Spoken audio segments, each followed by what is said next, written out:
All right, let's take a look at extended response. So this is where you are going to have to do your own writing. And so these questions, these are just some of the things that you're going to be evaluated on as far as whether you did this when you were writing. So a thesis statement is an opinion, true or false. We definitely need to know the answer to that. We'll go over a thesis statement. It says evidence is usually a blank, right? And if that's not clear, I'll go ahead and answer that because it could be unclear exactly what we're looking for there, right? But evidence is usually a fact. That's really what the main point would be there. And we'll see if you can remember that at the end of the video. The main idea is stated in the blank and blank paragraphs. So when is the main idea for what you're writing? When is it stated? What is a run-on sentence? We notice when we've done that, we don't want run-on sentences when we're writing. Parallel structure. Can you give me an example? So we'll go over all of that. And so really just quickly, I would say that, there are parts of every standardized exam where you just have to memorize the stuff to get through the exam, and it probably won't apply to your life or any future jobs or anything. But everybody goes through that with standardized exams. This is basically how you write and how you think things out, right? And so you have to have this. This is a very important skill. So this part of the test is really important, almost no matter what you want to go into, what field you want to go into. Okay, so let's just go back. So let me introduce this a little bit. So in an essay, such as the ones you'll have to write in the extended response, you will need to have an introduction, a few body paragraphs, and a conclusion. The introduction states your argument and talks about how you will support your argument in a general way.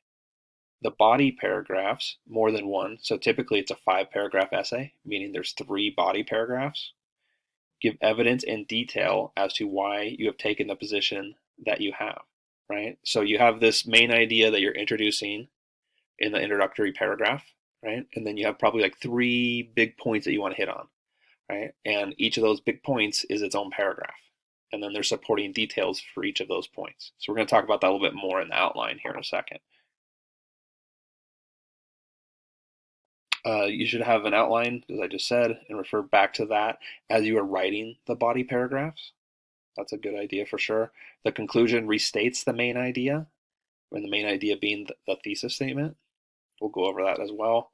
The conclusion should also be able to state why this is important, right? So when you're done writing something, like that's a very good idea. And this could even be true, like if it's, any kind of a document or important emails, can you answer the question, why is this important? Why should the person who's reading this care, right? That's an important thing just in kind of just basic writing. Okay, so let's look at the outline first. An outline or an idea map are both good ideas for the extended response. The extended response involves reading a passage and then responding to it with your opinion. Your response should include a thesis statement and then evidence to back up your opinion. An outline is what we recommend in that it helps to organize your paragraphs and the main ideas as well as the supporting details, right? And so here's sort of just a very brief example, right? If you're doing this outline. So first you have, you read something and then you have your thesis statement, which is going to be your main idea. And so you're going to introduce it, and typically that thesis statement is the last sentence of that first paragraph. It doesn't have to be done that way, but if you're kind of just following some basic rules there, that's typically how it's done, right? And then, you'd have paragraph 2, and then I have the semicolon there, and then whatever your main idea is for paragraph 2, you would put that there, and then the supporting details, point A, point B, like at least 2 points. 3 is even better, but at least 2 points of what evidence you have to support the main idea, right? In paragraph 2, same there in paragraph 3, point A, point B, and then same thing for paragraph 4, and then conclusion would be paragraph 5. That's a typical outline 5-paragraph essay. So with the thesis statement, which is important, it does show up as far as being able to recognize it in more than just this section. A thesis statement is an opinion which will later be backed up by facts. It should not contain facts in and of itself, though. Okay, so again, make sure we have that. Within your thesis statement, we don't want facts. Okay, we want an opinion. All of your facts are gonna show up in those body paragraphs in paragraph 2, 3, and 4. Here we want an opinion on something. Facts come later. Okay, so main idea and evidence. The main idea is stated in the first and last paragraphs. So that was one of our questions, right?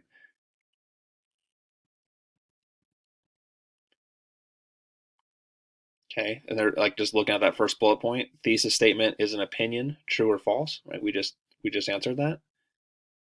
It's an opinion, in case we forgot somehow.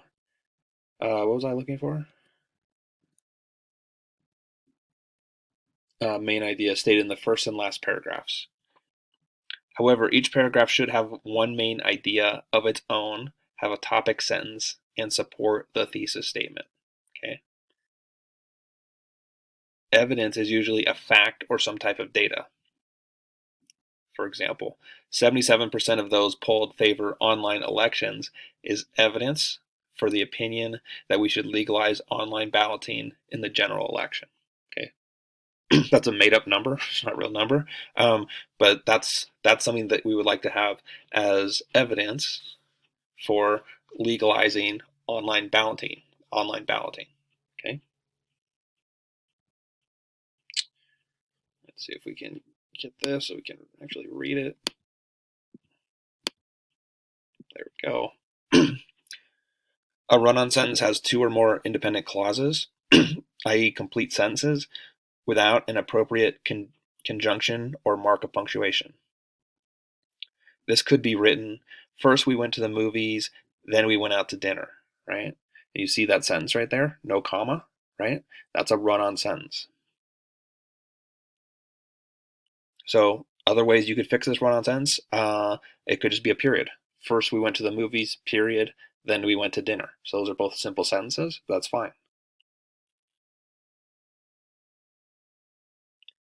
And then parallel structure. Parallel structure means that the pattern of words is the same. Parallel structure almost always involves a list of some kind. So here's an example. I like hiking, biking, and swimming. And you can see how all three of those, hiking, biking, and swimming, all those words end in ing. What we don't want to see, because this would mean you didn't hit your point on parallel structure, is I like hiking, biking, and to swim. Okay, that does not have parallel structure, and you would be marked off for writing something like that. Okay, and it gets us back into our questions. Okay, so again, we have these 5. Not a bad idea to hit the pause button and make sure you understand the answers of all these. Obviously, you're going to be evaluated as you're writing it in the section but we want to make sure that we know all of these, right? So if you make your thesis statement a fact, for example, you're definitely going to get marked off for that, right? Understanding the basic structure, being really comfortable with the outline, I would say is very important. And then being able to write something and then kind of go back and forth between the outline. If you're doing those kind of things, you're going to do quite well on extended response.